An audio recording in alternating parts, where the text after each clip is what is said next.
Okay, so my name is Simon Ritchie NV0E, and I'm going to talk about SmartSDR for Linux. I'm going to give you a quick introduction. Len did a pretty good job of just talking about Flex Radio, so I'll go quickly through that. We'll talk about what is SmartSDR, and then my journey from the Teensy Maestro to SmartSDR for Linux. Why SmartSDR for Linux? How does a Flex Radio work on a network? And then the software development process I followed, and then we'll do a demo. So this presentation is going to be focused a little bit more on software and networking than perhaps on anything to do with RF, since what I wrote was software. So obviously Flex radios have been designed with local and remote operation in mind right from the start. And they support multiple combinations of hardware and software that we'll see in a second. And multiple users can operate a single radio concurrently. Users can remotely operate the radio from virtually anywhere. So this is the sort of configuration that we saw Len demonstrate, where we have SmartSDR here, and we have a Flex radio. So both connect via internet. SmartSDR can run on a laptop. You could be anywhere in the world. Here's the other combination. You could purchase the Maestro for $1,800 and attach that remotely to your, or locally to your Flex radio. So SmartSDR actually runs in the Maestro here. So it's an expensive option, and you can see why people might be interested in the Teensy Maestro, because this is pretty expensive. And then you can buy an M model, where you've got the Maestro built into the radio itself, so much more like your traditional radio. You can still operate remotely with either a Maestro or SmartSDR, but having both of these is a pretty expensive option. And then, of course, Len's configuration.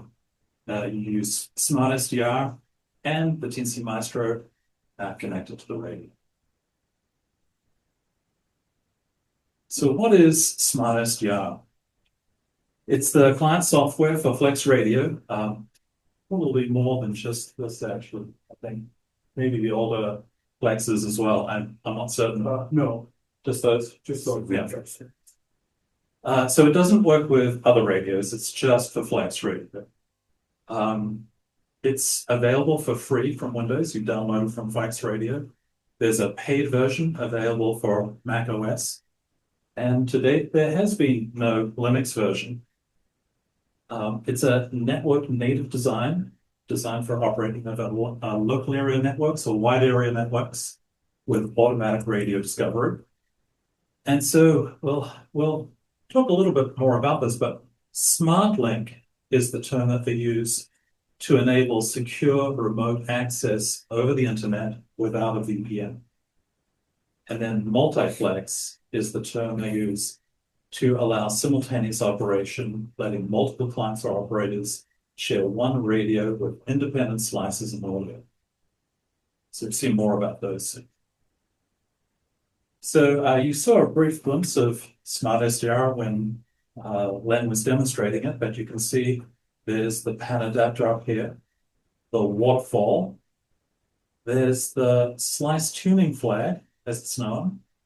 And so the PAN adapter shows this section of the spectrum, and we're familiar with this from other radios. This slice, it is, as Len pointed out, a slice of the spectrum that I'm viewing once.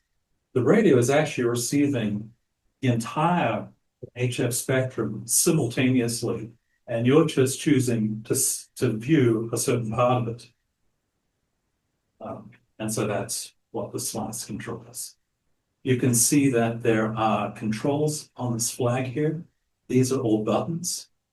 It's telling you which antenna. In this case, I've got my receive antenna and my transmit antenna, my filter width. This is transmit slice. There's my frequency. So if I click on either of these, I get little dialogues that pop up. And then I've got all of these controls down the side here. So quite a lot of controls. I can zoom in and zoom out of this pen adapter, so I can see, zoom in very, very close, or see the whole of the band all at once if I want to. I can have multiple slices. So here I've got 2 slices. The yellow line designates the active slice. The active slice is the one that I'm driving, if you like, at the time. So it displays this information from the slice flag over here. It's repeated. And then I don't actually have a transmit slice selected, but I would click this TX button or this TX button, and it would become the transmit slice. So if you were operating split, you might have one designated as the transmit slice, and then you might have you're driving the receive slice, so that would be your active slice. So you can start to see that this slice thing is a very complicated UI component, as I quickly discovered when I tried to build it myself. You can have multiple pan adapters. So here it is a pan adapter on the top and another at the bottom, each with a slice. Now this radio we have here is only capable of 2 pan adapters and 2 slices. But there are other models where you can have 8 pan adapters and 8 slices. So it starts to get complicated pretty quickly. Now that probably makes more sense in the double operator single radio configuration. So SmartLink is where I can be on a Caribbean island running SmartSDR, connect across the internet to my home, and transmit out of my antenna from home. And this is the sort of configuration that you would use with the club radio. Right, this is up in Strasbourg, and this was me the other day.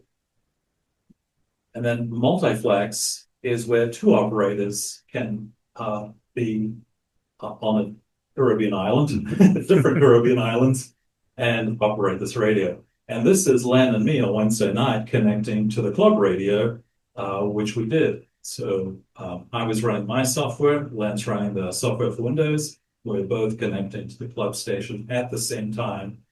I was on one band, Len was on another. Len was transmitting, and I was not. Obviously, only one person can transmit at a time. So how did I make this journey from the Teensy Maestro to SmartSDR for Linux? So when we designed the version 2 of the hardware, I made some changes from the original design. As Len mentioned, I had some previous experience using this larger screen that had the built-in touch controller. We switched to I/O expanders rather than multiplexes because we could use far few GPIOs. And so I had to modify Len's firmware to support the changes. The problem was I didn't own a Flex radio. So how do you test a piece of hardware that you've modified the firmware for if you don't have a radio? Well, my background is software engineering, so you build an emulator. So this Flex API documentation is publicly available, and in fact, they have a library that at C# that is available as well. And so my very first version of the emulator I built was just built using their API documentation, which unfortunately is about 3 years old, so it's a little outdated. But it was good enough to be able to test the Teensy Maestro changes and make sure it was going to work. And then Len went on vacation and lent me this 6400 for a week. And so by using Wireshark, which is ability to look at network traffic using UI, I was able to create a basic emulator that responded to most of the commands and log most of the commands. And I was able to even emulate what the signals that it sends, that the radio sends, for to be able to display a pan adapter and a waterfall. So if you're running my emulator and you tune to 14.074, you will actually see something that looks vaguely like FT8. It's entirely artificial. But it was good enough to test.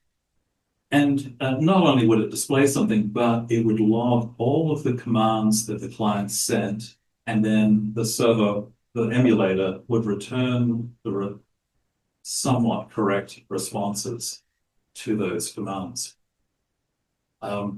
It's and you'll see I've got another slide on this, but the way that Flex operates is, at least if you're on a local area network, you can observe all of the network traffic that it's sending back and forth, and it's all in plain text, and it's very clear to see. There are commands that are sent with a sequence number, a response from the radio with a corresponding sequence number, and then periodically status messages. And we'll talk more about this going forward. So it's a basic emulator. The way the radio works is very, very complicated. In fact, if you've got two clients connected and one client does one operation, they'll both receive slightly different messages, but status messages back.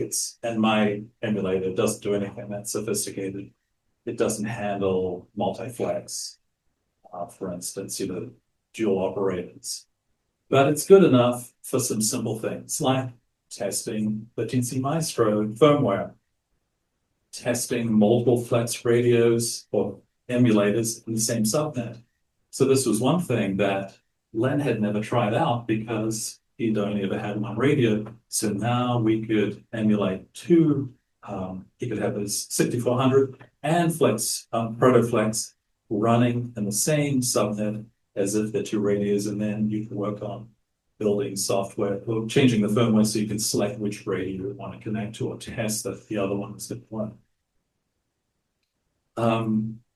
And there's a surprising side benefit. I got this email from this guy, and to be fair, Len predicted this would happen. He said, it could be really good for people who just want to try out SmartSDR. And I got this email from this guy who said he had ordered a Flex radio. It hadn't arrived yet, but he wanted to learn how to use SmartSDR. So he downloaded the emulator and hooked up SmartSDR to it and tried it out. So I guess I helped sell a Flex radio. Maybe Mike Walker owes me something. And after we got the firmware working and we'd finished building the new version 2 hardware, Len and I started talking, wouldn't it be great if we could add SmartLink to the TNC Maestro? That would mean we could remotely connect TNC Maestro to, say, to the club station. We wouldn't have to use a VPN. We could do remote operation. So what would that take? Well, SmartLink uses SSL TLS, so it's the same. If you ever see HTTPS on a web on a URL, that's using SSL, or more correctly TLS these days. And so we would need to use SSL connections. So I thought, okay, I'll find an SSL library. And embed TLS is a pretty reliable library. There's only about 3 available for embedded systems. So this was a good choice. And the TNC Maestro, sorry, the TNC 4.1, which is this board here, it has a meg of RAM and what's this? It used to be 600 megahertz. Yeah.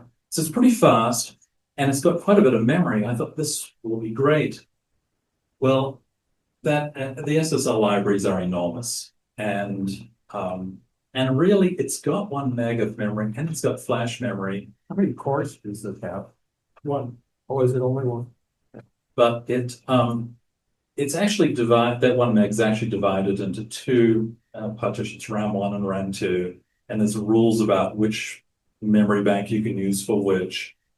And I had to transfer all the code in Flash to make it all. In the end, I was turning off every single feature and embed TLS. I moved all the code into, well, as much as the code as I could into Flash memory, moved variables into RAM 2. I got SmartLink working, but I had to take out all Lynn's code to do it. Details. So sort of defeated the purpose. Now, I think it can still be done. But at the end of a week or two, I was sort of done with all of this stuff. And I thought, there must be another way of doing this. What about a Raspberry Pi? Everyone's got a Raspberry Pi hanging around. We could replace the board inside the Teensy Maestro with a Pi or something like that. Would we call it a Pi Maestro? What would we call it? Raspberry Maestro. Raspberry Maestro. Maestro. It's got plenty of CPU and RAM. Yeah, you can get up to 8 gig of RAM. 2.4 gigahertz, I think, is the speed they run at. They're fast, especially the 5. Yeah, the 5 is very fast. No problems with support for TLS. And no, there was an issue with managing CA certificates because they take up space. And how am I going to get the latest CA certificate downloaded on firmware? Well, they don't change that. OS upgrades handle that. So all kinds of possibilities. It's got HDMI ports. We could display a pen adapter. All kinds of things. So what would it take to do? Well, we would want to code it in C++ for performance. Len uses, he mentioned the API layer that he uses, the Italian guy. It's not bad for the Teensy Maestro, but it's not, it doesn't have full support, and it's not, once you start to scale it up, it's not the right thing to use for something like this. So why not build a C++ API library? Flex Radio has FlexLib, which is in C#. I could start with that and port it over to C++. So I did it. I started working on it. Then my question became, well, how do I test that I've ported most of it correctly? It's an enormous library. It's 20,000 lines of code. So how do I test it's correct? Well, I'll build a simple UI that just tests the functionality, because you can see as you tune it, the frequency changes, and you might change the mode or the volume. So you've got to see things in real time. You just can't use a console output. So this was a pretty good start. Oh yeah, that looks like it's working. And then I realized it can't be that hard to display this, right? It's not too bad at all. Look, here's a pen adapter. Here's the frequency. Here's our signal strength. Oh, maybe I could make it look a little bit more like SmartSDR. Oh, I fill in the graph underneath. And before long, Len and I start talking, and he said, there's always been a need for SmartSDR for Linux. People have been crying out for it forever. But well, that's where we go next. So there's a lot of interest in SmartSDR for Linux. People have been asking a very long time on the forums for it, and Flex Radio are very unlikely to develop it themselves. In fact, Mike Walker has said many times, if a commercial entity wants to pay for it, great, but we're never going to build it. So people have made attempts, but really they haven't got very far. And of course, Linux is a viable option now. There's a lot of other tools out there. There's just some of them that are available for Linux today. And there's a lot of interest in Linux on the desktop now as well. Obviously it's low cost, but there's a lot of hardware out there that can't run Windows 11 because of the requirements for secure boot and TPM. RAM is very expensive right now. I don't know if you priced it, but I built a new server a couple of years ago, and pays $230 for 64 gig of DDR5 memory. Pay $230. That same memory is $1,000 today. So 4 times the cost. So it's encouraging a lot of people to keep older hardware. And Linux runs pretty well on older hardware. Oh, Windows support. So, Windows has ended support for Windows 10. So software vendors are phasing out their compatibility for Windows 10. And Windows 11 isn't appealing to some customers. If you buy the Home Edition, you're going to get promotions. You're going to require an MS account to set the thing up. Meanwhile, the Linux desktop has improved. It's become polished, stable, user-friendly. There's great hardware support. And because Proton and Steam have made games available, that's forced hardware vendors to up their game as well. So it's not perhaps as good as it could be, particularly around maybe NVIDIA GPU support, but it's a whole lot better than it was. And application availability is improved dramatically. So Linux on the desktop is a viable option these days. So let's talk about some of the challenges we had. Let's talk about Flex Radio on a network. So as I mentioned, it's a network native architecture. They're designed from the ground up to work on a network and to stream that pan adapter data, the waterfall data, meter audio, and control data over the Ethernet. And they're not designed for any sort of fancy networking gear, just typical home gear that you might have. There's automatic discovery, so the radios announce themselves in the network, allowing clients to find and connect without manual configuration. And then, as I mentioned, there's the remote operation built in. So this is all what's built in the radio, that you don't have, that you interface to. Yeah, exactly. Yeah, so the radio has all of this capability already. It's designed that the only way to connect to it is via Ethernet, the network. So how does it work on a local area network? So this is what we have set up here, actually, is we have the Flex Radio. We have an antenna that really, unfortunately, isn't receiving anything much. And we have a Mac connected into a switch, and that connects to the radio. So this is, what we typically have at home. You don't have to be connected to the internet, except for if you purchase some of those license options, the SmartSDR Plus or Early Access, which the club purchased. To activate those initially, you've got to be connected to the internet, but you don't have to be entirely local. And so then running field day in the middle of nowhere, as we did last year again, but it's Flex. So, how does it work in a local area network? Well, the radio sends UDP broadcast discovery packets every second. So every second it's announcing itself, it's telling you its IP address. Because these UDP broadcasts, it means that everybody on the same subnet, that's everyone who's the same, who hasn't had to go through a switch or a router to get to, more or less, can see those packets.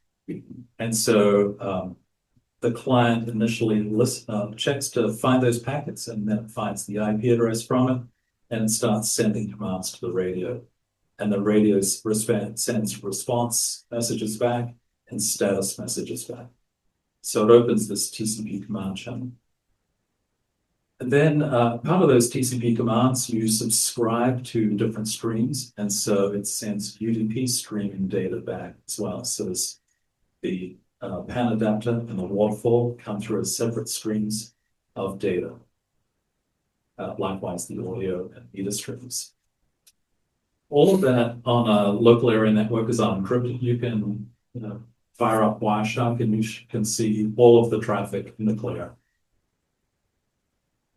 So how does it operate on a wide area network? So this is where we're using SmartLink, where I'm in a Caribbean island with a router to the internet back to my home location here.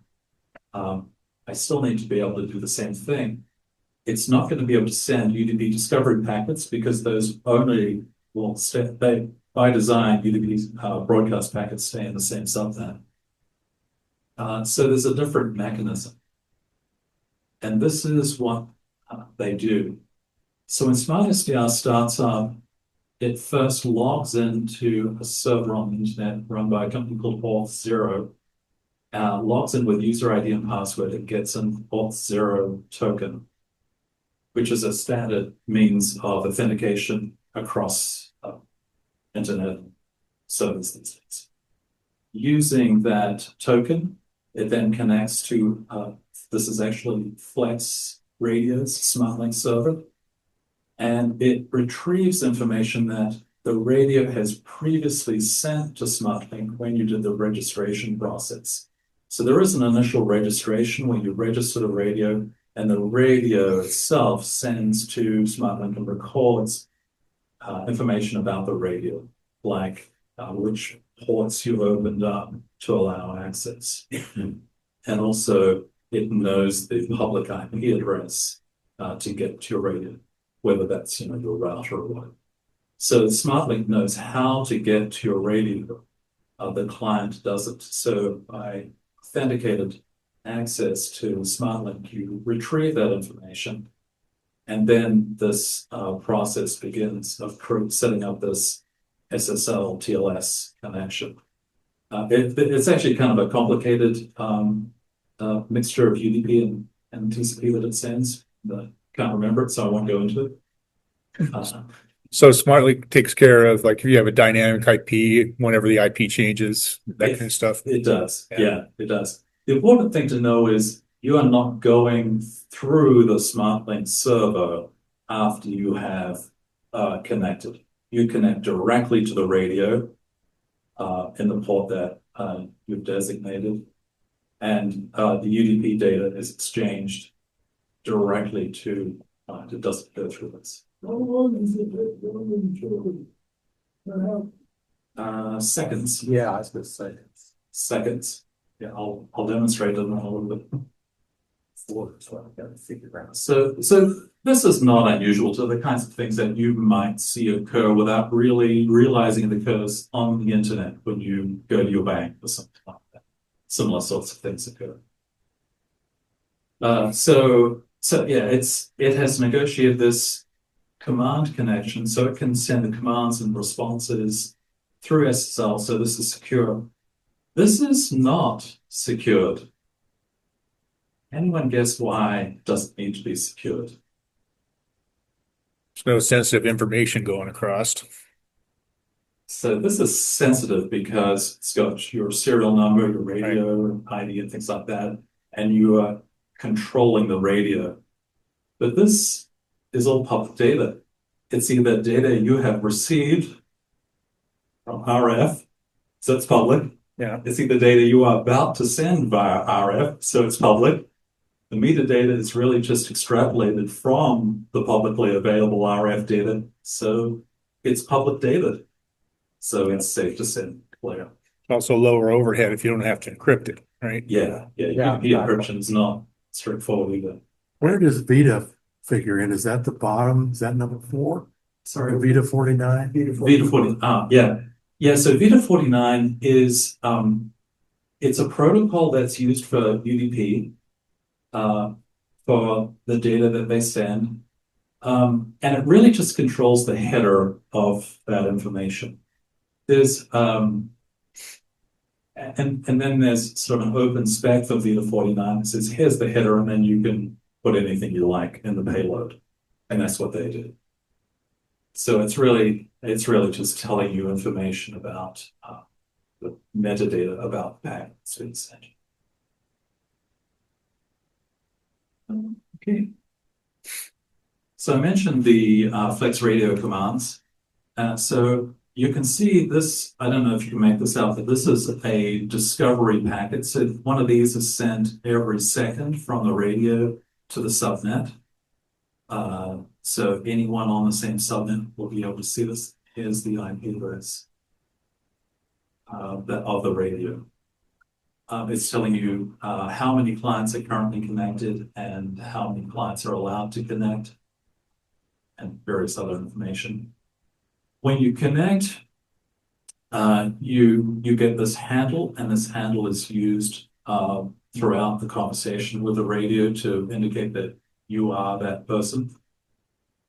Remember, there could be many radios connected at once, or many devices connected at once to the radio. And then you get all these status messages telling you information about the state of the radio. And then, as you can see, the commands are being sent periodically with responses that it doesn't know. TC Maestro, it's not a recognized client program. It's an unknown client program. It doesn't really have any significance. So, and then this goes on for quite some time before the client has received all of the information that it needs to know the state of the radio, what model radio, what functionality it supports. And then the client, SmartSDR, can start sending messages or start sending commands to operate the radio, like tune the radio.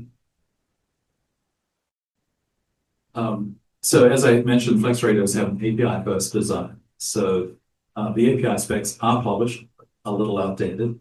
They have this open source C# library that exposes that converts all of those messages and commands into objects and events that you can access. But you can use Wireshark to observe the traffic on a local area network. Here is the tune command that SmartSDR sent to the radio. You can't see that with on web because it's encrypted to us. And Flex Radio encourages users to build software and tools, add functionality to the radio. They purposely designed it so that people could add their own tools that access this set of commands. And Len has built dozens of them, and there are plenty out there. But it does mean that by providing that library and by providing limited or old documentation, it is a lot easier to do. So I decided to build SmartSDR for Linux. I sort of got halfway there. How was I going to go about doing it? So this is SmartSDR for Windows. Here's our radio here. Here's FlexLib, which is the C# open source library. And here's SmartSDR, also written in C#, but we don't have source code for this. Flex Radio protect that. So you saw these commands and responses and status messages, and this FlexLib library turns those into the client can make method calls and receive events back. So they might say tune to frequency 14.074, and the radio would send back, I have tuned to 14.074 or something like that. And so it made sense to me to follow the same convention because I needed to create my own API layer, C++, and then create the Linux SDR that's on top of that. I wanted to keep this separation because then I could use it for other projects like, how did I get here? I wanted to see if we could run it on, replace the TC Maestro and turn it into a Pi Maestro. So it'd be nice to be able to have this separate C++ API layer here that we could use for other things in the future. It also meant that since we've got visibility to this, as this changes, I can reproduce those same changes in my layer. So you could use their library and not have to duplicate that. I wanted to build it all on C++. Okay. Because I wanted to build this in C++. I'm not really that familiar with C#, and I wasn't sure what its performance would be like on a Pi, for instance. Oh, that's okay. That's the reason I was wondering. Right. Yeah, and it would have to be operating as .NET. Right, because that's a Microsoft Yeah. flavor, right? You, Yeah. you can run, that on Linux. I don't know how well it's supported. I don't think it's as well supported perhaps as C++, which is, very, very well supported. And I know I can get libraries for everything. So I'm following the same architecture as they follow because of those reasons. We know anything about the kernel that runs on the radio? We don't know a lot. No, Proprietary. It's proprietary. We know that there is a CPU in here, and we know there's an FPGA. We happen to know that it's running a CM4 on the 8000 series radios, which is exactly the same thing as a Raspberry Pi 4B. So Wait a minute, what's a CM4? it's the commercial version of Raspberry Pi. Oh, It comes in a little, it's a small PCB, but it made a lot of sense that they chose that at the time they were building the 8000 series, because think about it, was sort of during the pandemic when they were having logistics issues, Oh, yeah. and Raspberry Pi had produced millions and millions of CM4s and nothing, and nobody could get anything else. So it was a very good choice. So it's an ARM processor, probably running a Linux kernel, I'll bet. Yeah. yeah, that's what I was. So always that's- thought. So that's the 8000 series only. On the 6000 series, it's a lower end processor, sure. It's pretty old now. Yeah. The other thing about CM4 on the 8000 series, the CM5, the Raspberry Pi 5, is a plug-in replacement. So if Flex ever decide that there's not enough CPU horsepower, they can pull out the little PCB board, plug in the new one, flash it with a firmware, and it will work. So, really good design choice by Flex. Anyway, so Mark had talked a lot about agentic AI, and that's exactly what I do to build the software. And this is an example of how I could build it. This is what I typed in. It's kind of a wordy paragraph that perhaps I would reword if I was typing it again. So I already had some of the software. And what I wanted to do was it was reporting back the temperature in Celsius, because you can make a command call to get the temperature in Celsius from the radio at any time. I wanted to have something in my software that would just convert it to Fahrenheit. And I wanted to make it configurable. So this is the prompt I gave the AI. And this just took a few minutes to create. This is what AI said to me. It says it's searching for the display settings dialog files. It reads multiple files to understand the structure, reads the settings implementation. I didn't even tell it that I was saving the information in a settings file on the laptop, but it found it. And then it presented, this is what it changed my settings class to add the temperature unit and set temperature unit so I could be stored permanently. It modified the display settings dialog to add this. It changed the main window so that it would display it in Fahrenheit instead of Celsius. And it was done. That was the entire prompt. It was done in 5 minutes. And you said this is using Claude code? It was Claude.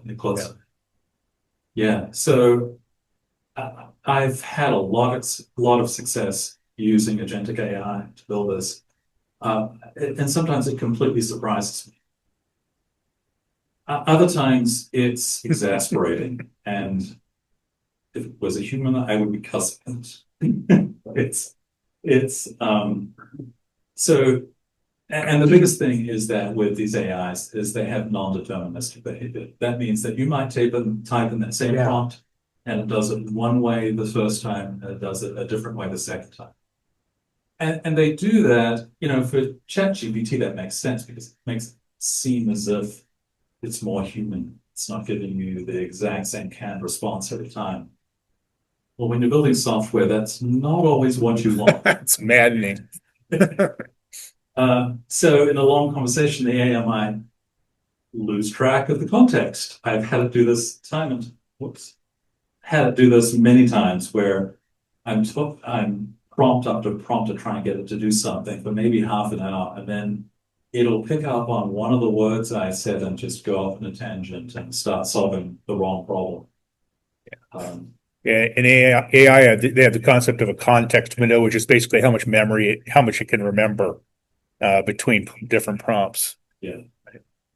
And the AI might generate code that's inconsistent with the overall design. I showed you that architecture there. There is even more detail to it as well.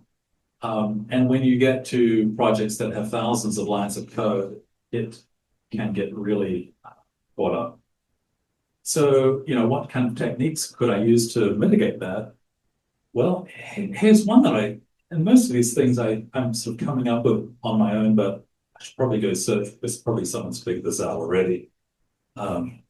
I added annotations to my header files to tell these are all the properties. I think this is the slice object. These are all the options that are available, all the properties that are available. So now the AI is going to use these properties and it won't have to search the source code every single time. So I've made it easier to find consistent information. It's almost like having an intern, It is. right? You have to lead them. Sometimes it's like dealing with a 5-year-old, Right. and other times they're just brilliant, like the Celsius to Fahrenheit conversion. Yeah. Visual Studio Code, which is what I've used recently, they introduced a document recently called Copilot Instructions. And if you define in that how your project is structured, your coding conventions, your preferred architectural rules and everything, it will guide the AI maybe 90% of the time. It's still not perfect, but at least you can say, before you do this, read the Copilot instructions. So it'll process those before it does anything else. The other thing that I found was just, going back to the traditional software development methods where I create a requirements document and I use the AI to help me define those requirements. And here's an example of how the slice tuning flag I defined turns out to be an extremely complicated object to describe the behavior of. And so I documented requirements and then came up with, using those requirements, asked the AI to use those requirements to come up with an implementation plan with tasks and steps, and then asked to follow those steps. And that way it would stay on track and it wouldn't lose, just like junior software developers. And then sometimes it would just get so confused. I would, make sure that I had recent commits to my Git repository, and I could back out those changes and refine. You just iterate through this, refine your requirements, and iterate through it again. Yeah, this is real stuff. I attended a Cisco AI Summit this week, and they said in one of the keynotes that currently 80% of their coding is done with AI, and it'll be 100% by the end of the year. And this is a massive company. Yeah. Yeah, it really changes the way that you code. I mean, I've been a software developer my entire career from like the age of 15 onwards. And it's a lot faster.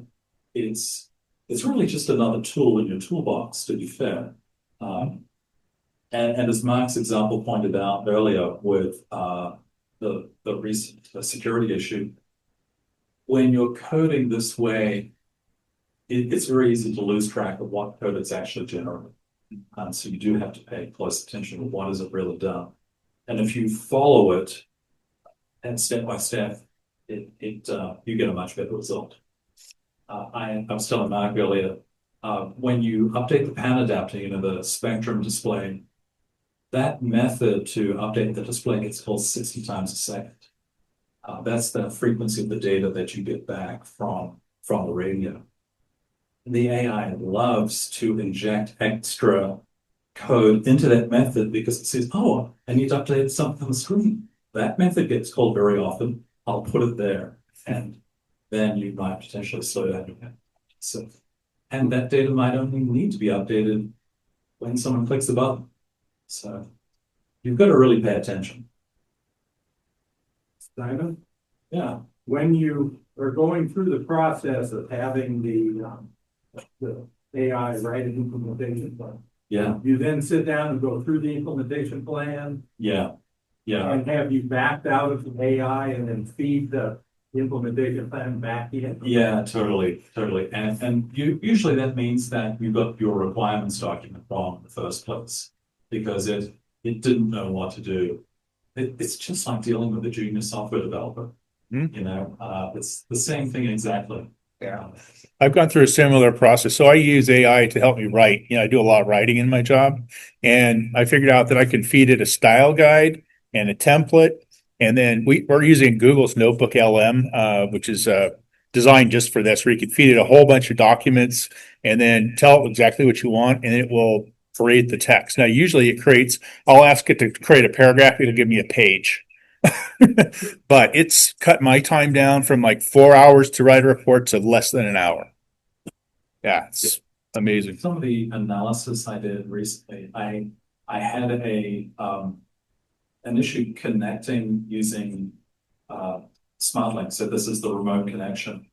I could connect a Lens remote server correctly. I could connect mine, which was local, but going through SmartLink successfully.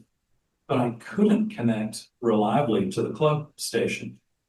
And I was trying to figure out what the heck to do. I did Wireshark traces of everything that I could and recorded everything. And then I had the AI read the Wireshark traces, which are really painful to read. Oh, yeah. That's pretty cool. And it could just analyze it and say, this is what's going on. I eventually found out that you must set the MTU to 1450. You and should then read the instructions right there at the top of the default in FlexLib is 1500, which is the industry the standard for Ethernet.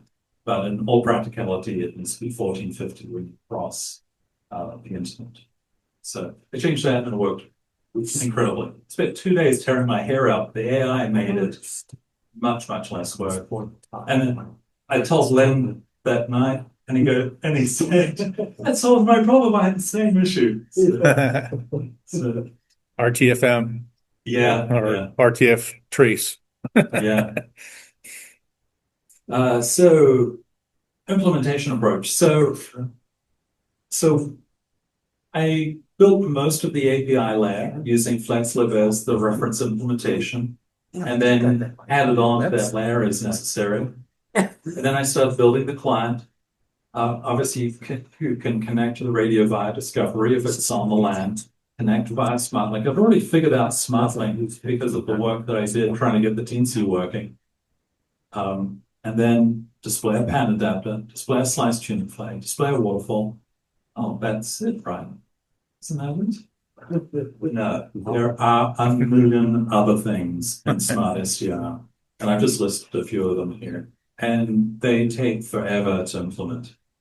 I think other people that have attempted this have maybe got as far as this, maybe for one pan adapter and one slice, and then seen this list and realized just how daunting it is for all these extras. I wondered if some of that was libraries already written in Windows that you wouldn't have in Linux that makes it even more. No, I mean, Or they've just been doing it so long, they've got all that off. well, many of these things would make use of libraries, like just the radio setup. Yeah. Tabbed panels here with all of these options.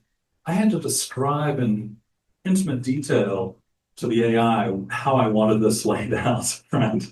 Every single tab, and then tweak it because it didn't quite do it right. So it's just a lot of work, all of these additional panels.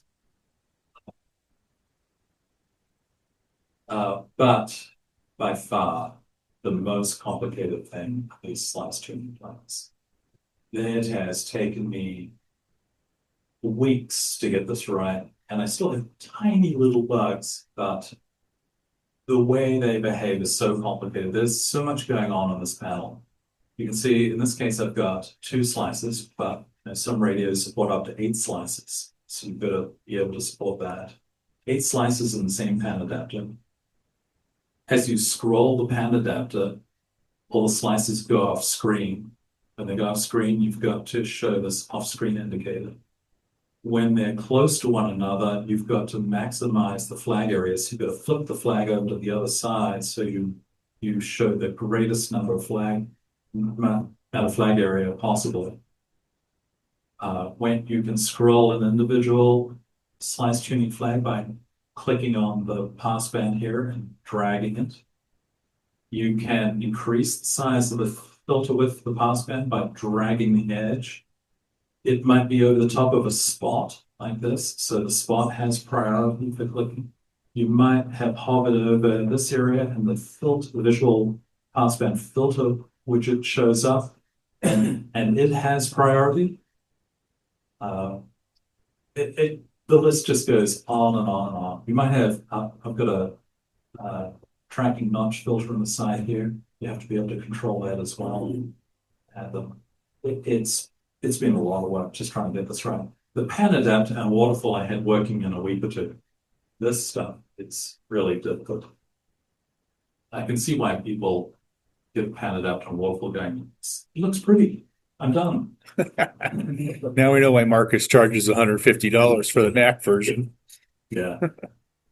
So let's do a demo.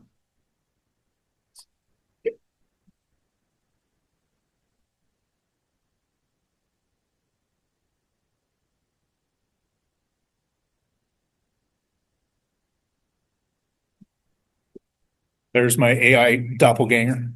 Yeah. What do you want to put, share the?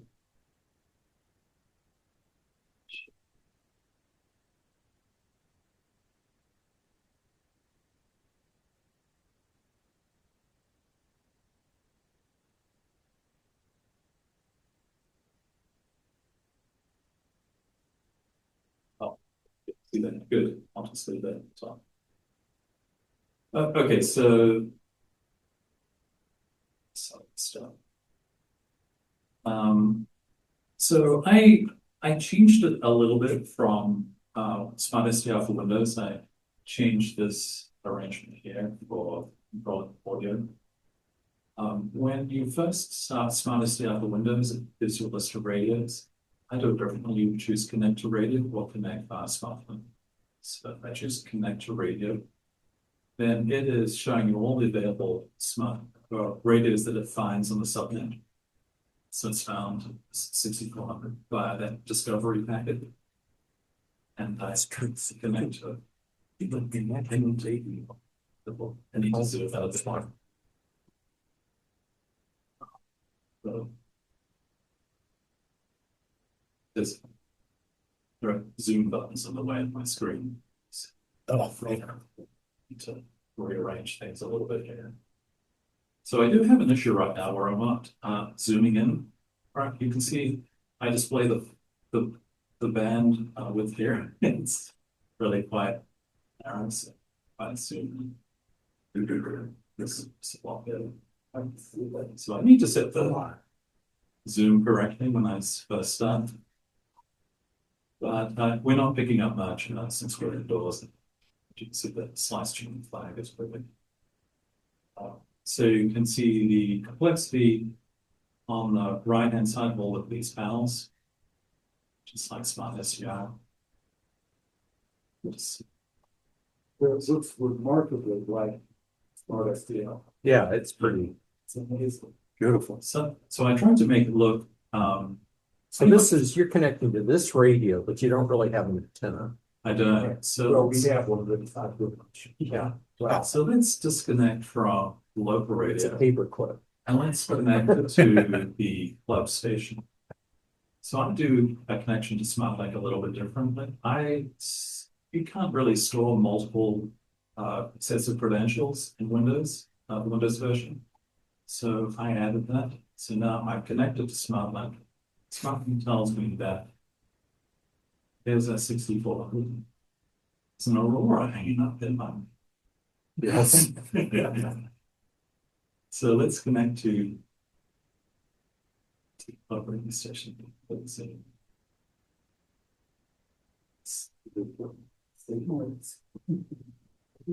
That's kind of antenna. Yeah, exactly. I logged into the 100 watts of the wire net off the substation the other night.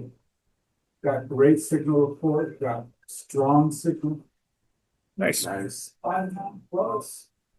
Really? Good. That's that low, it's still pretty Yeah, low. 36. We should put that up on us. I've got to shrink the screen because all of the Zoom calls are driving me crazy. Yeah, So you can see a nice signal. Might turn my volume. Man, this looks great.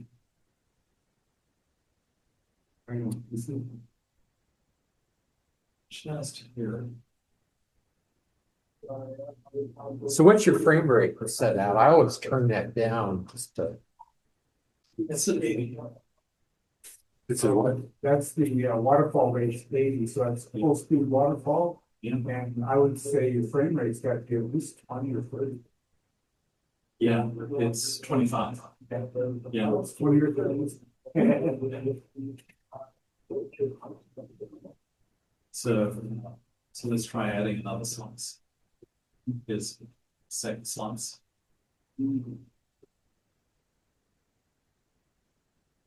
So I'm actually listening to both conversations at the same time, which is going to be confusing. There's multiple slices, feed everything we just did to one audio stream. Yeah, Yeah. but here's what I can do, and I can't demonstrate well here, but I can pan this over to the right side, and I can pan that over to the left side. Especially if you're wearing headphones. Oh, different channels. Yeah. So I could listen from different ears. Copy two CW signals. Same. Good luck with that. Yeah, that will. The guy that. But that's So if I run a switch bands, it's about 50 bands. You could copy Yeah, CW. that's what I was saying. Yeah. It's here. So I try to make this look pretty much identical to SmartSDR for Windows, just because it'll be familiar to end users. The guy had the. I made stuff that had slight- to store the full. I did make some slight changes. Yeah. And from the drop down. Yeah, one. Yeah, so here's the drop down for volume and mute, that pan left and right. I improved the drop downs for ATC speed and threshold because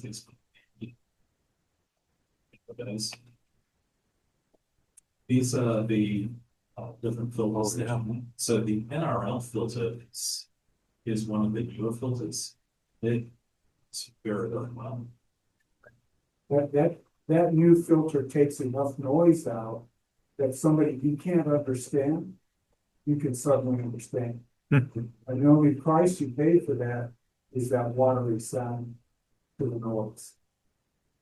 It sounds like we're hard on a little bit. That's the. Well, how do you voice sound? So I could have microphone If I can connect to. and I can transmit. I gotta figure with this that out. if I wanted to. Problem. If I'm operating right next to the radio, then I can just plug a microphone in the back here too. So those are the filters that I have available. And then here's how you switch mode, switch to stripper. I changed this from, this is more like the Mac version, where you have all of the buttons and all of the filter widths here. I find this just a little bit easier to use. In SmartSDR for Windows, you get a choice of 3 modes. So I took mine and made them LSB, CW, and USB. And then there's another drop down that you can go to get you everything else. Simon goes straight to the final answer, it just gives you everything. So it's a little easier to use yours than SmartSDR now. And then XIT and RIT choices here as well. And then DAX. So we won't go into DAX, but it allows you to connect other tools like WSJTX or FTA, things like that. Cool. And then you can switch antennas. There's only one antenna that's really this, but you know, if I disconnect here and connect to my radio at home, And it's so much better than what Flex is for thing. yeah, Yeah, That's really nice. So. it is. and You know, it's like like 5 seconds. it fix that problem. You can see I've still got a couple of UI issues, and I'm not going to get much on what it means to do things.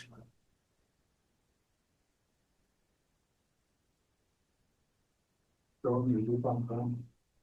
Yeah, so this is, let's switch to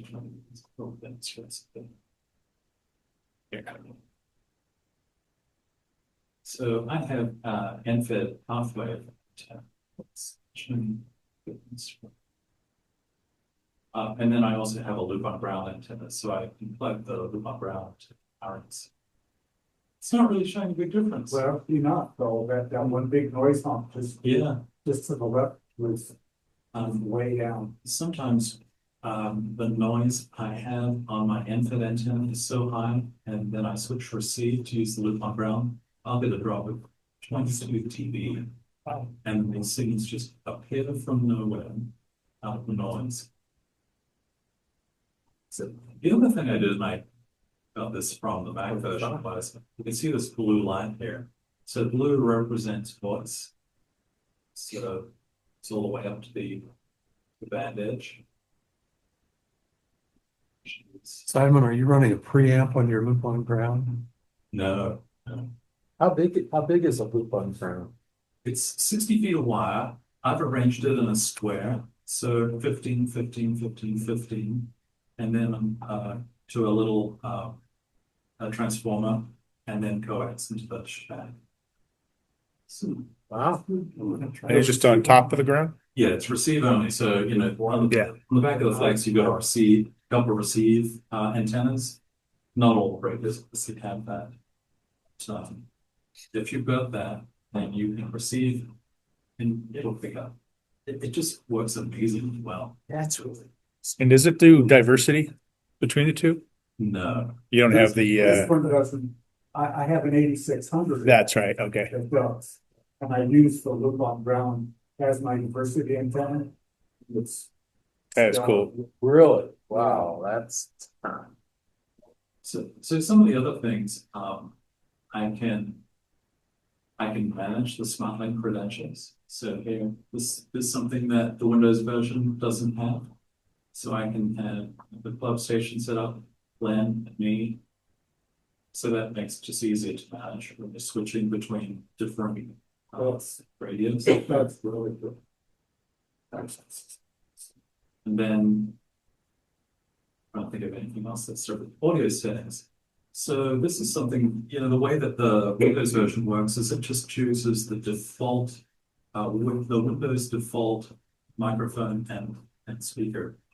You can actually choose it here. So is it option? I know you can choose it on the back too. The other thing that I added was statistics. So it turns out that, so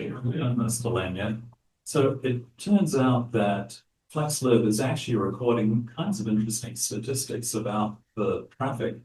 So you can see the bandwidth report for, this is network traffic for all of the different streams, channel as well, and then transmit, and then the number of packets that's sending across the network as well.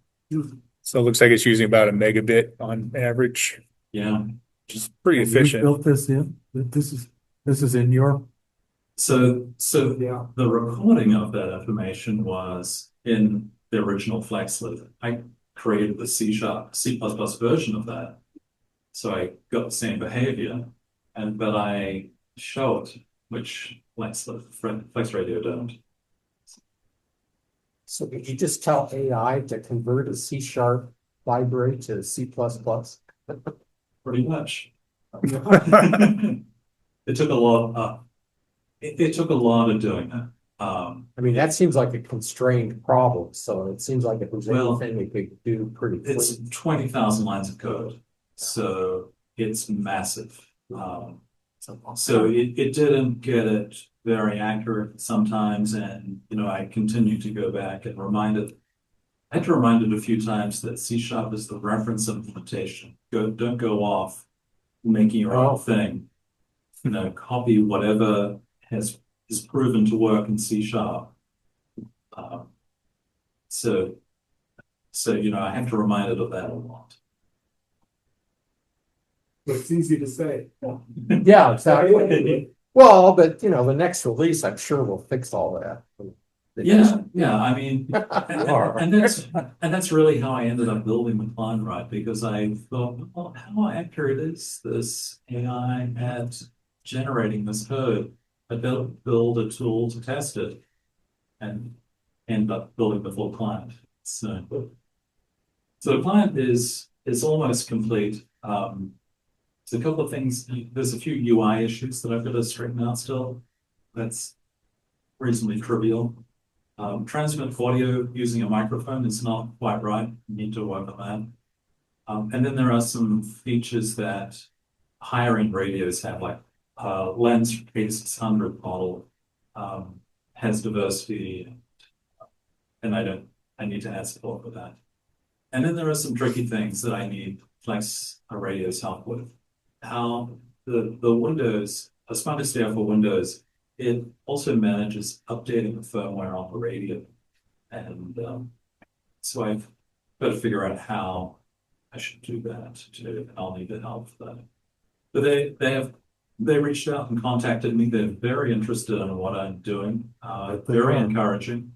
So they'll be very, very helpful, and they're only willing to help. You're probably amazed how far you've gotten.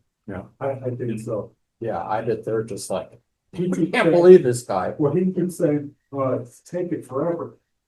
He's doing it in weeks, where other people haven't done. Well, think of how long it's taken Flex to get to this point. Yeah.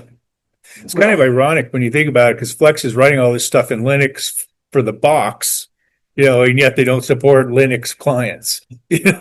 Yeah, but it's two It's very different things. Well, true, but they've got the Linux talent on board. Right? Yeah. Anyway, I think that's it. Any questions? Yeah. So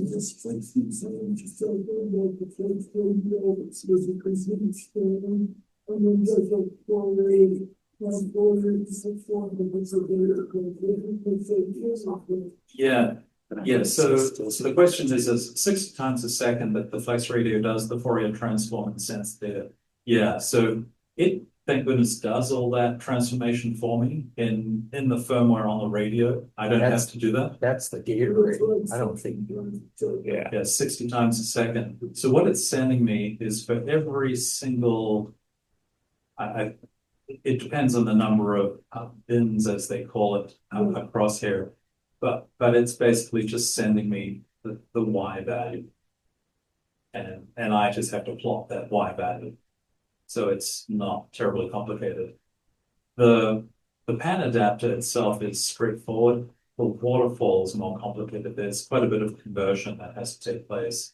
And of course, I've got to maintain history in my app, because it's just like a TV in old CRT sending a scan line. It sends you a scan line of waterfall data once at a time. And it's just sending you the most recent data. To make that waterfall, I've got to keep track of the waterfall data in memory in my app to know what happened previously. Oh, so that cuts down on the network traffic. Exactly. Yeah. You know, go ahead. So if I wanted, I'm gonna getting into say that we don't maybe connect them to the club radio. Like I need to download any kind of software, just go online and just, Yeah, so there's Windows software that you can download. If you're running Windows, it's free. If you're running a Mac, then you'll have to pay for it. where do you find software? So, So I'll tell you what, in the next couple of months, maybe you think, Mark? Yeah. We're gonna do a training and we'll show you all that. Yeah. Just trying to piecemeal it right now, Yeah, it would be good to show people. that Yeah. they're not No, done. that's, yeah. I've got 9 pages of outline. My AI is working on evaluating that right now. Oh, okay. I'll have my AI talk to your AI. The new one. This is my AI, right? Yeah. It's pretty artificial. Simon, I think I heard you say before, and I can't remember. Do you plan on marketing this? I was, yeah, question. I am gonna sell it. I'm not gonna sell it for as much as Marcus sells his for. you need Marcus, to undercut him, so he brings his price down. yeah, I think you can buy his for $100. Less than that. I was, So I'll definitely be less than that. You get a lot more features with his version as well. Yeah.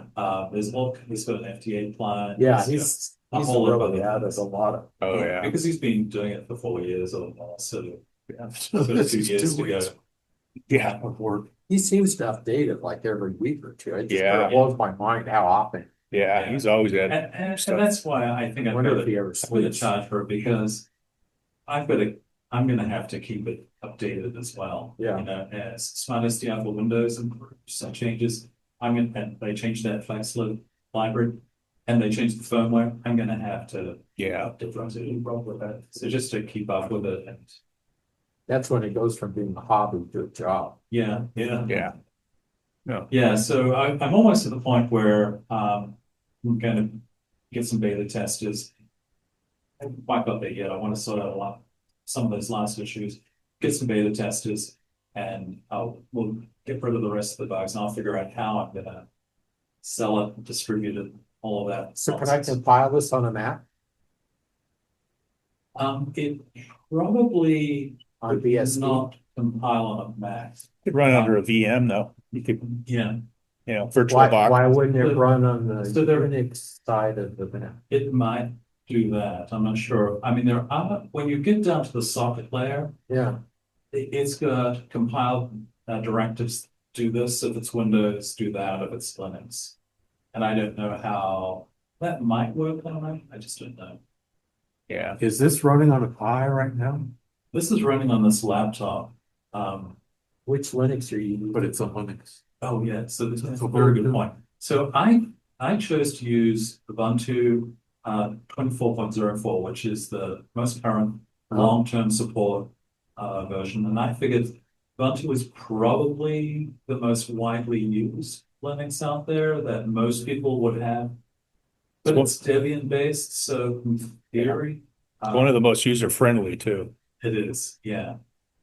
So there's not a lot stopping me doing builds for ARM. I've done builds for the Raspberry Pi, and it runs on the Raspberry Pi.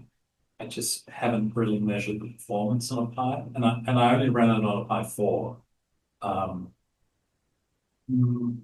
My guess, a couple of times I've run it, but really early on, and the audio seemed very laggy. But I've improved performance since then. A lot. Yeah. I kind of suspect you might need a Pi 5 for it, but I really don't know. See, and I'm suspecting the other. I'm suspecting 4 will run it adequately. Right. Maybe not spectacularly, but I believe adequately. We'll have to see. Yeah. That's it. I have to test that, but my goal is really just Linux on desktop. I could see a Pi 5 running both Teensy Maestro and SmartSDR. Yeah. That would be cool. Yeah, once I've got that Flex C++ library available, then we've got all kinds of possibilities for Teensy Maestro that Lynn and I have talked about. Yeah. So So when is SmartSDR for Android coming out? Yeah, I I was thinking about that. don't know anything about Android programs. And there is a guy, N1SH or something, who is working on that. But last year, he was all excited about it, talking about it. This year, he hasn't. I know, he's gotten really quiet. I don't. know. Yeah. So is there a Linux tablet that you can, I mean, is there any generic Linux tablets you could get it to run on? Oh, maybe, I don't know. And that's where the You- iPad, you don't have access to any of that. It's so Yeah. such a closed box. Yeah. It'd be really nice to be able to run it. That would be ideal. Yeah. And just judging from how things have gone so far and the maturity of this in such a short time, Yeah, I think it's gonna, yeah. Yeah. I think it's gonna work. Yeah, I can run SmartSDR on my iPhone, Yeah. which is really cool. It's my dream to be able to do FT8 from the airplane one day. Yeah. But I think it's likely to run fairly well on other. So the other thing was Ubuntu Linux. Also known is the desktop environment that I use it. I haven't tried other desktop environments. The thing about Linux is there are so many choices of distribution on desktop environments. It's Marcus's it's hard to know. iOS version. Yeah, that's pretty cool. You can't test everything. Right. And the only thing, Combinations, the perfect. yeah, the only thing I suspect would be a problem is the font size. I need a font size of 10, which is default for and maybe I just need to hard code that soften. Yeah. So Yeah, right. But it looks really good, son. Yeah, Yeah. Thanks to both of you guys. This is awesome. yeah, wow. This has been mind blowing, guys. Yeah. Thank you. thank you very much. Yeah.